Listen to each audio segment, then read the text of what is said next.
তারপরে লেখা আছে যারা বলে,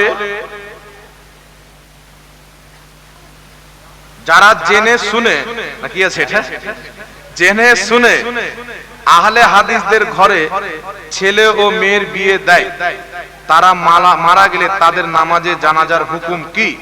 জানাজা পড়া যাবে কি যাবে না? দেখেন বিরাদ ইসলাম, কোন ব্যক্তি কোন পাবলিক আহলে হাদিসদের সাথে নিজের মেয়ের বিয়ে দিয়ে দিয়েছে, সেই ব্যক্তির প্রতি লাজিম আছে সে যেন নিজের জামাইকে, নিজের মেয়েকে আসল দিনটাকে বুঝায়। আহলে হাদিসদের যে নিকৃষ্ট আকীদা আছে, আল্লাহ মিথ্যা বলতে পারে, নবী মরে মাটির সাথে মিশে গেছে, তাদের কিতাব সিরাতে মুস্তাকিমে লেখা আছে নামাজের মধ্যে গরু ছাগলের স্মরণ যদি চলে আসে, বেশ্যা মহিলার সাথে কুকর্ম করার স্মরণ আসলেও নামাজ হবে, নবী মুস্তাফার স্মরণ আসলে নামাজ হবে না। এটা তাদের কিতাবে লেখা আছে। আমাদের গাড়ি রাখা, কিতাব রাখা আছে, আলহামদুলিল্লাহ, নিয়েই ঘুরে বেড়ায়। মুনাজারা হলে রাস্তাতেও লাগিয়ে দেবো, অসুবিধা নেই।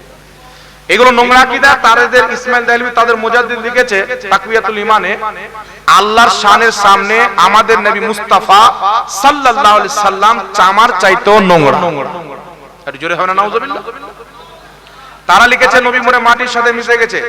এই তাকওয়াতুল ঈমানে লিখেছে নবীর সম্মান বড় ভাইয়ের সমতুল্য করতে হবে, বেশি করা যাবে না। তো এইগুলো নিকৃষ্ট আকীদা তাদের আছে। আদম নবীর প্রতি তারা শিরকের ফতোয়া দিয়েছে। আরো জঘন্য আকীদা তাদের রয়েছে, আল্লাহ মিথ্যা বলতে পারে।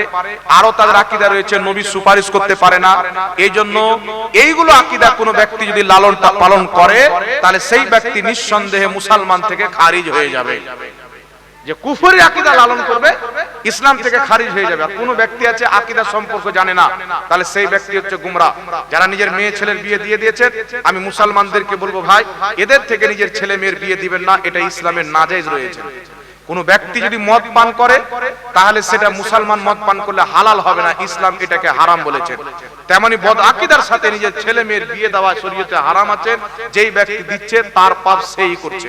আর যদি কোনো ব্যক্তি মেয়ে দিয়েছে আর তারই আকীদাতে চলছে, সেও ওয়াহাবি হয়ে গেছে, তার নামাজে জানাজা পড়া যাবে না। কিন্তু সে যদি সুন্নি আকীদায় চলে, তার নামাজে জানাজা পড়াতে হবে। ইমামদের কর্তব্য নিজের মুক্তাদিকে বুঝাবে, যাতে এই ধরনের বিয়ে থেকে তারা বাঁচে। আর আছে নাকি? এটা আবার কে দিল? আসসালামু আলাইকুম। ওয়ালাইকুম আসসালাম ওয়া রাহমাতুল্লাহি ওয়া বারাকাতুহু।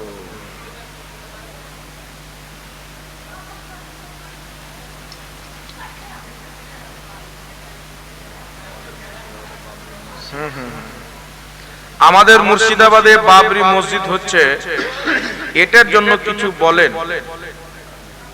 দেখেন বিরাদ ইসলাম, আমার বাড়ি হচ্ছে ঝাড়খণ্ড। আপনারা মুর্শিদাবাদে মসজিদ তৈরি করেন, পাটাকা তৈরি করেন, বম ভাড়াস তৈরি করেন, আমার কি আছে যায়? আমাকে খিদমতের জন্য ডাকছেন, খিদমত করলাম, এখন গাড়ি ছাড়বো, চলে যাবো বাড়ি, নাকি বলে? তো এইগুলো জিনিসে আমাকে বলিয়েন না। যদি বিপক্ষে চলে যেত হুমায়ুন কবির ধরবে, আর পক্ষে চলে যেত কে ধরবে?